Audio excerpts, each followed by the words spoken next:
Welcome everybody to this historic day in Conference Carolinas and Ferrum College athletics. I'm Assistant Commissioner for Communications at Conference Carolinas, Travis Chell. We'll open it up to Commissioner Chris Colvin for an opening statement about today's news of Ferrum College joining the league. All right, thank you, Travis. I'm Chris Colvin, Commissioner of Conference Carolinas. This is an exciting day for us. It's a fulfillment of it's just one additional layer of the fulfillment of lots of years of hard work in the growth of our membership, in the expansion of the sport of football, now the growth of the institutions that will be participating in our inaugural football season in 2025. I say inaugural, but Conference Carolinas did sponsor football approximately 50 years ago, and so we're excited to be rebooting it. When we made the decision to do that back in 2023, we had 6 institutions, and we're excited today to be adding a 7th to that. But beyond the football piece, this gives us a 16th member to participate across the board in many of our sports, and just will further enhance our the scheduling model that we've recently adopted. So we're excited about this addition today. Awesome. Thank you, Chris. Both Chris and Ferrum Athletic Director Cleve Adams are available for questions. If anybody has any questions, feel free to go ahead and ask them at this point.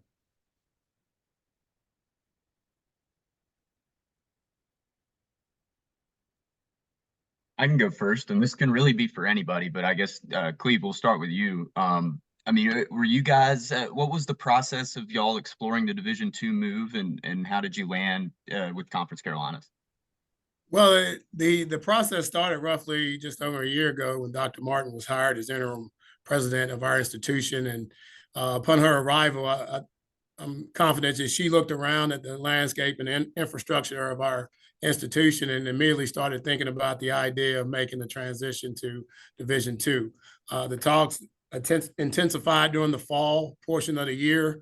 Again, I was not privy to that information at the time. I was currently the head football coach.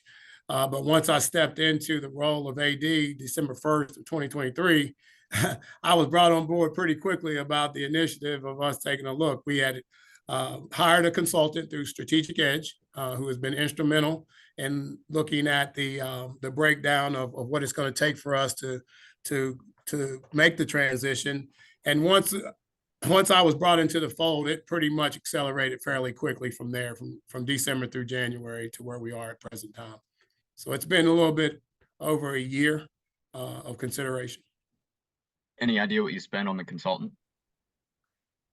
The consultant price is pretty standard. You know, it's one of those costs that's going to put you in the neighborhood of initial 15 to 20K, you know what I mean? And then you work through that process moving forward. Strategic Edge will be part of this process with us as we go through application with the NCAA and walk us to completion. And forgive me, I don't, please let somebody else jump in with questions if you need to. Is Strategic Edge, is this something they kind of specialize in, is helping schools make transitions from, you know, one side of, you know, NAIA to D2 or whatever it is? Absolutely. Okay. They have helped. I know of several schools that are making the transition. They specialize in this and pretty much have a pretty good understanding about what it's going to take. And again, they are present to, one, help research and then walk us through the process of application. And Mark, I'll add to your question from our end. Yeah, I think we had just kind of gotten word kind of unofficially that Ferrum might be considering Division II. We knew that they were likely an institution that would fit geographically, and from what we knew about them would likely fit kind of missionally. And so along with some of the leadership of our board of directors, we reached out to President Martin, and that was only in February. And then so things have moved pretty fast since then. But at that point, they had already received their report from Strategic Edge. They had already done a lot of the legwork, and then of course, you know, and already kind of had in mind what was the right fit. And so this has been a good opportunity since then.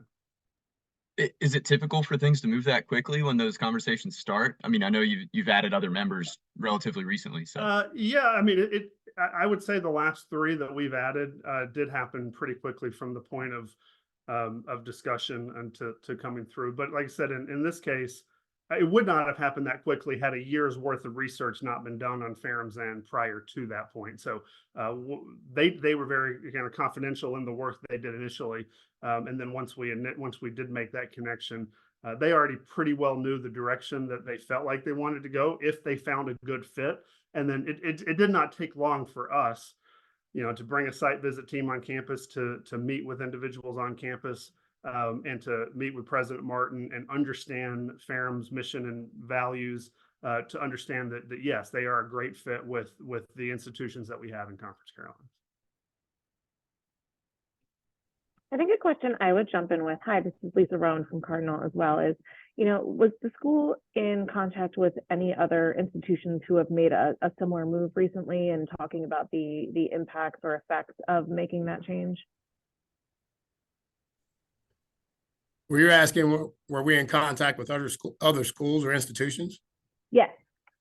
Yeah, obviously, when you're making a move like this, obviously we did take advantage of the services of Strategic Edge. However, we did have two institutions that were in the process of application, on the back end of application and in the early stages of application, that were unbelievable resources to us as we started to navigate our way through understanding exactly what we were getting into. And again, for me, those connections were absolutely critical to my understanding, to be able to come back on our end from an athletic standpoint, bring that information back to the board of trustees and our stakeholders here on campus, and be able to push this to the point that we're at now. Can you share which colleges those were? We collaborated with Frostburg State University, where they were instrumental, and then DUville University out of Buffalo were unbelievable resources for us. Thank you. Cleve, I got to ask, Crooked Road rivalry coming back? That's the plan. That's the plan. I've been asked by the alumni family about that as soon as this. I'm getting text messages right now. Have you made the call? And that's something that they're looking forward to. Me as well. Okay, if anybody else has questions, again, please cut me off. I don't mean to dominate here, but Cleve, this is for you as well. Obviously, Ferrum has just in recent months some alumni who have from the Division III era, not the JUCO era, who have been on the national stage, whether that's Billy Wagner almost making the Hall of Fame, or Kevin Keats in his NCAA tournament run with NC State. I mean, looking back at the D3 legacy that you guys have, what does that mean to the institution and to you? You're an alum.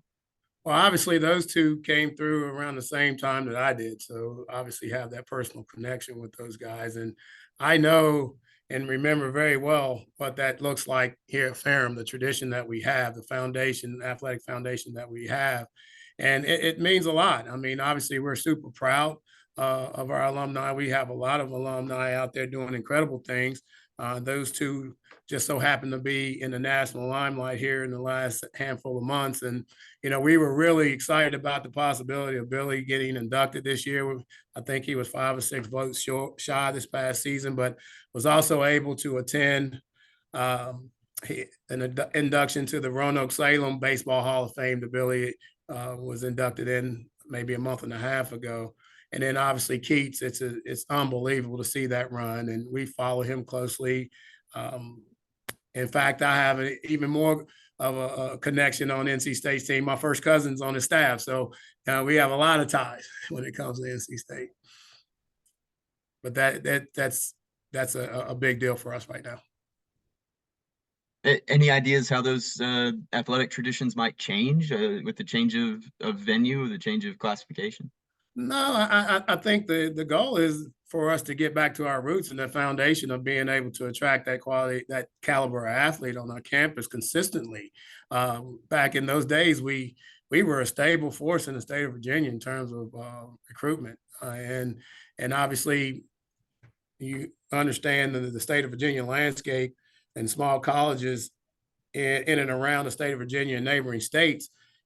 You look back in 1999, we had small college programs popping up everywhere in Virginia and North Carolina. So it has spread out the pool of available talent. I think, and pretty confident in knowing moving forward as a Division II program that we're going to open back up the state of Virginia as a destination of choice here at Ferrum College.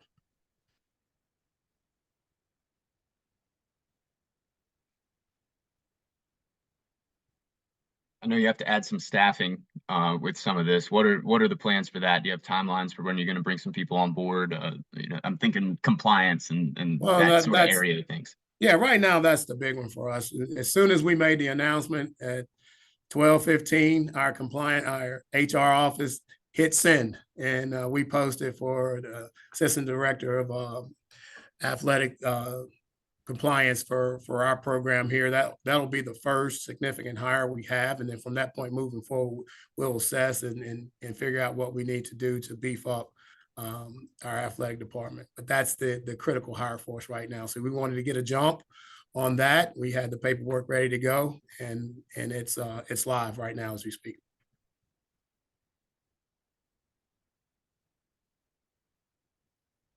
Chris, as you're looking at it, you mentioned kind of the conference footprint and how Ferrum falls into that. Where do you see rivalries developing? What are you excited about to see, adding another state to your footprint and kind of how that's growing? Yeah, exactly. I mean, adding Virginia to the both North and South Carolina, Georgia and Tennessee, really makes this a true Southeast region conference. But we also want to be careful. We've created a 3-division model that we use in most of our sports, the ones that have full sponsorship, with the concept of trying to promote regional rivalries and regionalized scheduling a little bit, so that the trips from one end of the league to the other are happening much less frequent, whereas you're playing the teams that are much closer to you. Ferrum is an interesting location for us in the sense that on one end, there's not an institution 30 minutes away or something like that that's right here. However, 10 of our 15 existing institutions are less than 250 miles, and 12 of our institutions are less than 300 miles. There's a number of schools. You can get here from over half of our league in that 3-hour to 3.5-hour-ish drive. And so I think it'll make it flexible in that way, in the sense that in the divisional model that we have created, that we're using it in men's and women's basketball, men's and women's soccer, softball, and women's volleyball.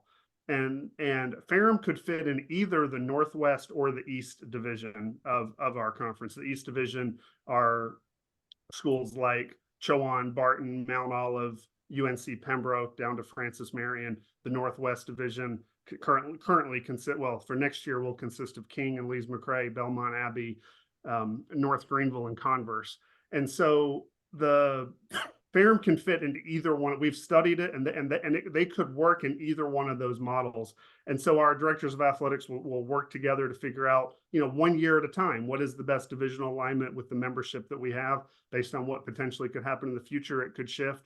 But there was some flexibility provided in that Ferrum could fit into 2 of our 3 divisions pretty well. And so I think that was something that certainly was attractive to us. Also just the opportunity to, I think at a much higher level, this is going to be about Ferrum and recruitment of students in Virginia. But I'm sure a lot of our institutions are excited about having games in the state of Virginia for their recruiting purposes as well. And so I think there can be benefits all the way around there.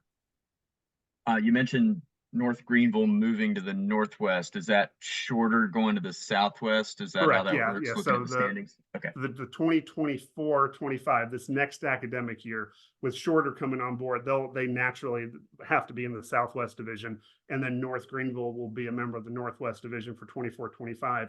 And really, the way we look at the divisional model is it is a tool for us to use in scheduling, and a tool for us to use in promoting regional rivalries and things like that. We're crowning division champions in the regular season and that sort of thing. But an institution is not admitted into the conference assigned to a division. The division is something that gets determined on an annual basis based on the membership of that year and how what is kind of the best for the conference as a whole. And so we'll go through that process with our ADs and figure out what is the alignment for 2025-26. And we'll be doing that in the next month. So, by this summer, we'll be having schedules created for 2025-26. The timeline would be to have those approved in early August.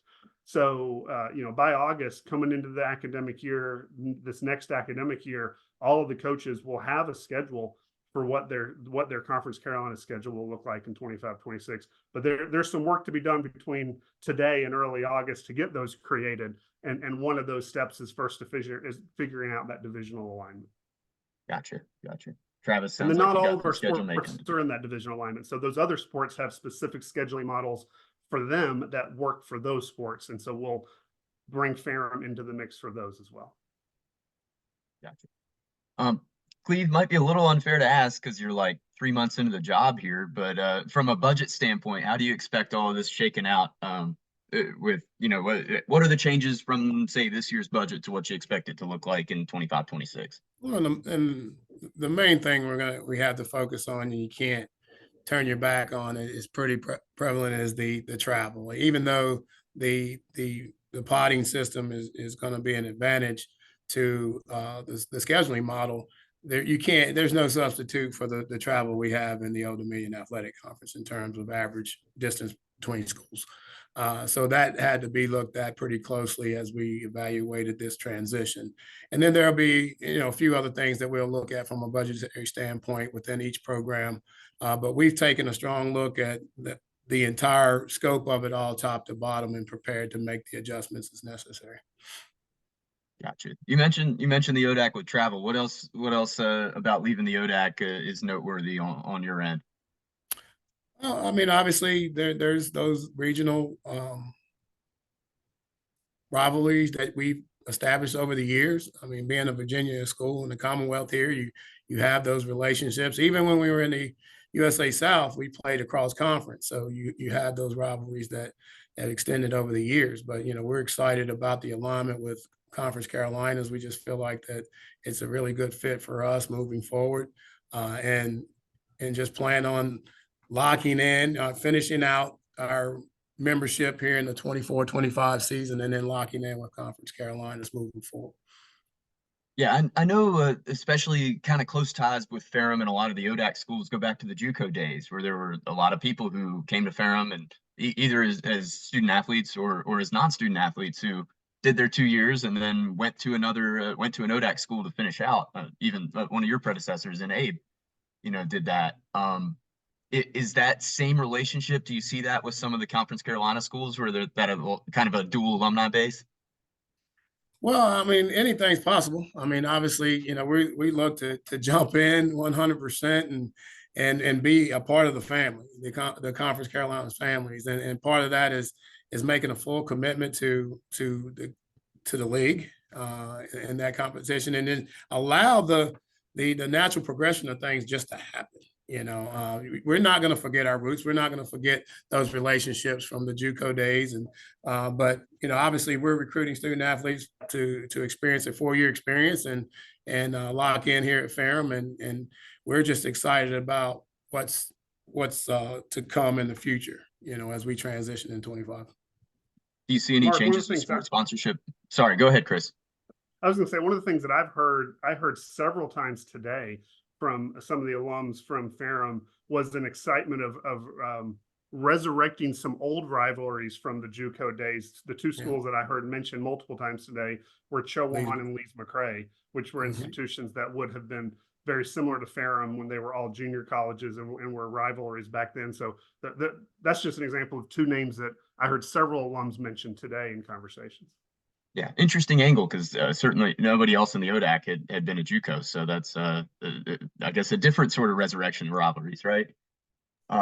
Cleve, do you see any changes coming in sports sponsorship for you guys? I do. I think that opens up a lot of excitement here. Obviously, we're in a rural setting back here, but we, the town of Rocky Mount, Roanoke, Virginia, We just look forward to, personally, me as the director of athletics, is getting out here and taking the excitement of making this transition into Conference Carolinas and going out and beating the bushes and bringing in more sports.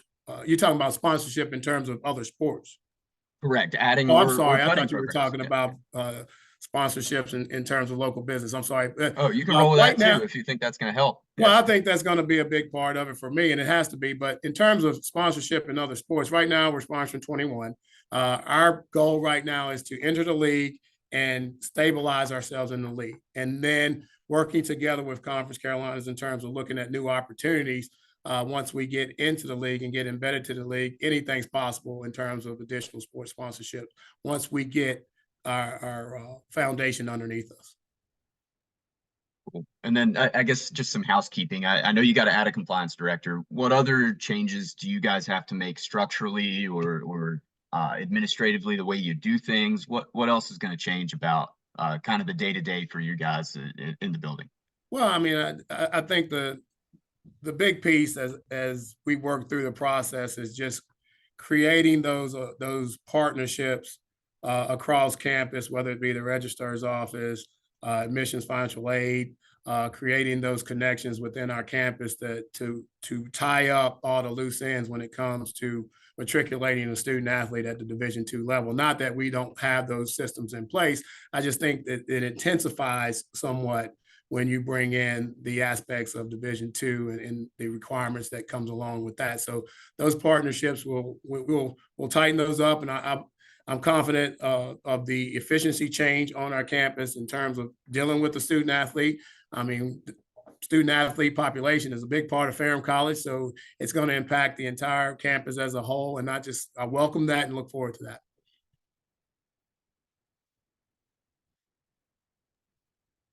That's all I've got.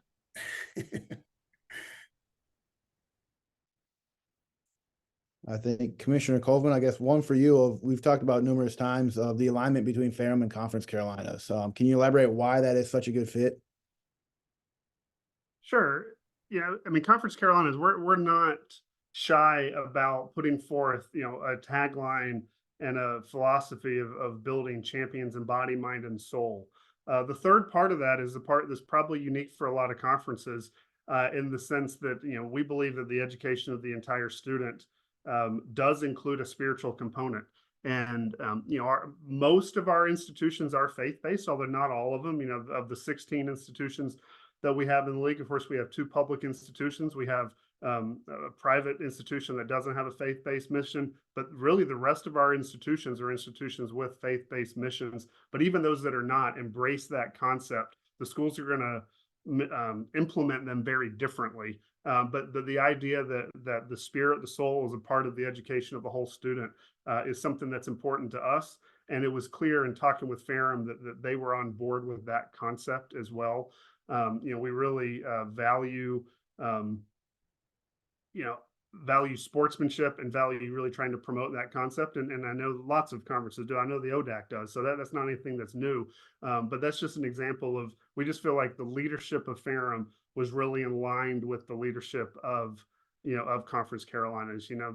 The not self but others philosophy of Ferrum really resonated. We really had a good perspective on what if Ferrum was all about, serving over half the students as first generation students. There's a lot about what Ferrum is trying to do to achieve its mission that really aligned well with what Conference Carolinas is trying to do.